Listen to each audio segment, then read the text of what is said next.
Hey guys, this weekend I got first place at the Tinley Park Regional. I went 9-0 undefeated playing Drytron. I'm going to show you my list. So we play 3 Alpha, very standard, 3 Zeta, very standard, 3 Gamma, sometimes not standard, but I think you need names, and 1 Delta because it conflicts with Prosperity. Up next, I played 2 Benten, 1 Idaten, not everybody plays this, I think it's very good though.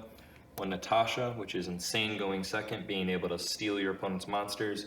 And finally, 1 Draconids, because we're still in a format that plays Artifact Scythe. That's all for the rituals. And we play some of the more techie cards. Vanity's Ruler is kind of a staple, but it is your win con. It's a searchable fairy, you get throughout your combo.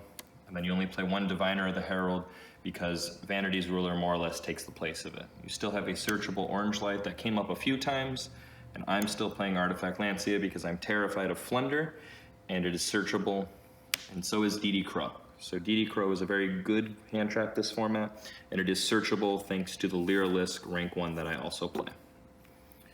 Next for spells, for consistency, we play triple Emergency, triple Preparation of Rites, and triple Pot of Prosperity.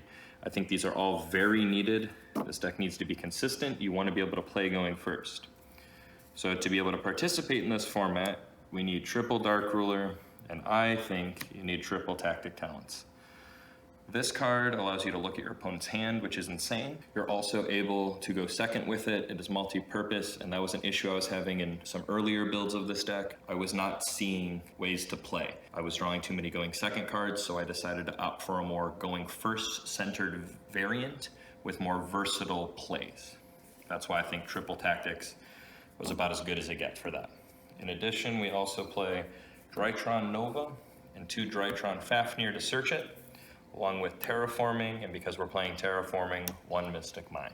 Nova was good all day. Drytron Fafnir has a lot of interesting applications this format because there's a lot of XYZ decks, such as Exosisters, Mathmechs, and Spright. They are all disrupted by this card, at least most of their lines are. There's a couple ways they can play around it, but the fact that you're able to diversify your interruptions and not auto-lose to Dark Rule is very powerful, and even if they Dark Ruler you, they're not killing you, and your Drytrons are going to come back and be powerful.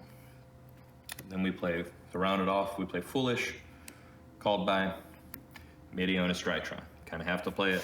I was tempted to play 2, because DD Crow is very popular in this format, as I've mentioned. I don't know if it was just from lack of understanding how Drytron worked, but very few people even considered crowing that card. They would always crow my Benten, because they thought that would just be good advantage, and I just had more extenders to be able to play in my hand every single time. Up next for the extra deck, I play Entis, Herald. These are both things you can send off of Diviner, in addition to a card in the side deck I will show off as well. Then the standard 2 Mubita Fafnir, 1 Lyralisk Recital Starling. This allows you to search DD Crow, it's very cool. 1 Donner Magician for your Zeus plays. Beatrice, because your hands can get kind of weird sometimes and you need to have this as an alternative line. In addition to that, it comes up in the side deck. And then 1 Divine Arsenal AA's Zeus. Zeus is insane and won a lot of games today.